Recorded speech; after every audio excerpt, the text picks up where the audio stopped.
तो जी ये सुबह का 6:30 बजे का टाइम है, 6:30 हुए में। तो निकल रहे हैं थाईलैंड के लिए। बड़ा प्यारा मौसम है, ठंडी ठंडी हवा चल रही है और बड़ी खामोशी है, सिर्फ परिंदे बोल रहे हैं। तो यहाँ से मैं जाऊँगा TBS यानी कि MRT ट्रेन में बैठ के तो TBS जाऊँगा, TBS से आगे जाऊँगा फिर इंशाल्लाह थाईलैंड के लिए हतियाई। ट्रेन आ गई हुई है, तो ट्रेन में बैठूँगा तो मैं जाऊँगा TBS यानी कि स्टेशन बस के। अच्छा, ये सुबह सुबह का टाइम है, देख सकते हैं अभी दिन भी नहीं पूरा चढ़ा और आवाम देखें कितनी है, हर तरफ आवाम ही आवाम है आगे पीछे। तो ये है कि ये बड़े कंट्रीज़ में इस तरह ही होता है, बेशक ये मलेशिया है मगर ये ऐसा है कि सुबह सुबह लोग जाग जाते हैं, सुबह सुबह अपने कामों पे होते हैं। ये 3 बजे 2 बजे जब भी आप देखोगे रात को ये ऐसी ही सिचुएशन होती है, आ रहे हैं जा रहे हैं। बस जी आ गई हुई है, तकरीबन 7:21 पे आई है। तो 8 बजे तो मेरा टूर है, यानी कि 8 बजे यहाँ से निकलना मैंने। तो टिकट लेके बैठा हूँ,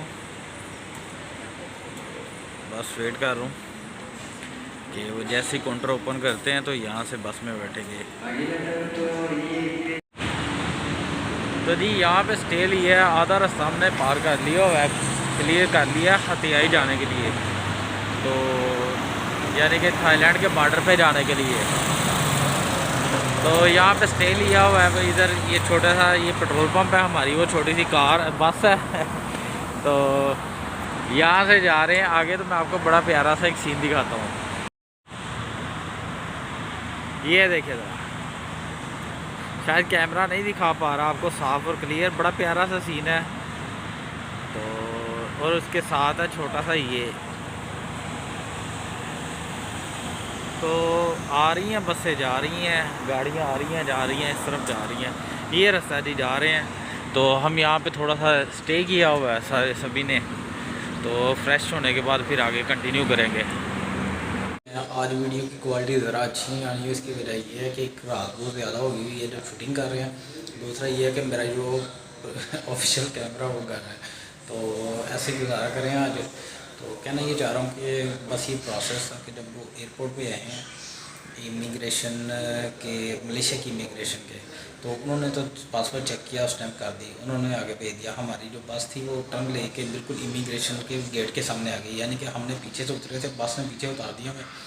तो कहते हैं जी कि आप पहले अपने पासपोर्ट क्लियर करा लो तो फिर आगे आ जाना। हम तो वहाँ पासपोर्ट क्लियर कराने बैठ गए, तो जैसे क्लियर हुए हम लाइन में लग गए। जैसे हमारे पासपोर्ट क्लियर हो गए हैं तो हम आगे चले गए गेट की तरफ, एग्ज़िट गेट की तरफ। तो वहाँ पे हमारी बस ऑलरेडी वेट कर रही थी हमारा, तो बस में बैठे हैं। तो जैसे ही बैठ के तो बस थोड़ा सा आगे लगी है, तकरीबन 500 मीटर आगे लगी गई है। 500 मीटर आगे फिर इमिग्रेशन बैठी हुई है, मैं आपको लाइव मैप के ऊपर भी दिखा रहा हूँ। तो ये पॉइंट 1 और पॉइंट 2 ये ऐसे मैंने किया हुआ है, नीचे वाला इमिग्रेशन मलेशिया की, ऊपर वाली इमिग्रेशन थाईलैंड की है। तो जैसे हमने ये क्लियर किया तो वहाँ पे पहुँचे हैं जी, तो वहाँ पे जाके तो फड्डा बन गया। तो फड्डा क्या बना ये मैं किसी और वीडियो में नहीं बताऊँगा, पहले मुझे ये प्रोसेस को कम्प्लीट करने दें थाईलैंड को। तो खैर वहाँ से हम निकले, थाईलैंड की इमिग्रेशन ने वहाँ से हमें क्लियर किया, तो हम थाईलैंड के अंदर दाखिल हो गए। तो थाईलैंड के अंदर दाखिल हुए तो फिर उसके बाद ये थी कि मैं तो लेट हो चुका हुआ था, मेरी तो बस जा चुकी थी। बस वालों से मैंने बैग ले लिया था। जब भी इस तरह का मामला हो कि आपकी इमिग्रेशन में कोई मसला हो रहा हो तो आप बस से वालों से कहें कि मुझे मेरा बैग दे दें, तो बैग अपना अपने पास रखें तो आपका सामान अपने पास रहेगा। तो मैंने बैग ले लिया हुआ था। अब मैं अकेला हूँ, पूरी बस चली गई हुई है, पूरे सारे लोग मेरे साथ वाले सारे चले गए।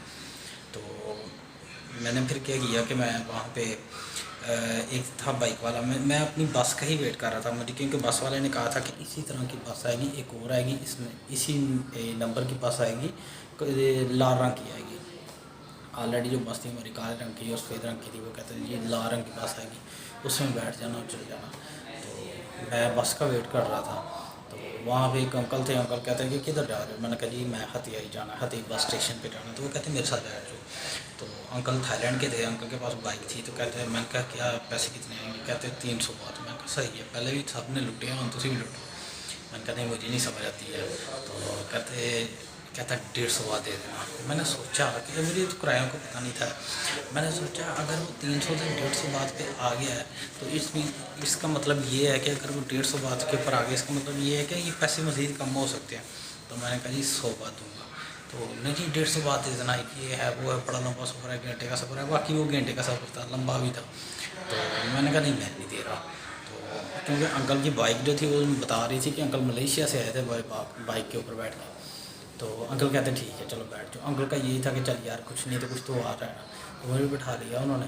तो फिर मलेशिया में दाखिल हो गया, इस तरह से आई। तो आगे मलेशिया का क्या बना, मलेशिया से कैसे मामला आगे बने, तो ये मैं नेक्स्ट वीडियो में बताऊँगा।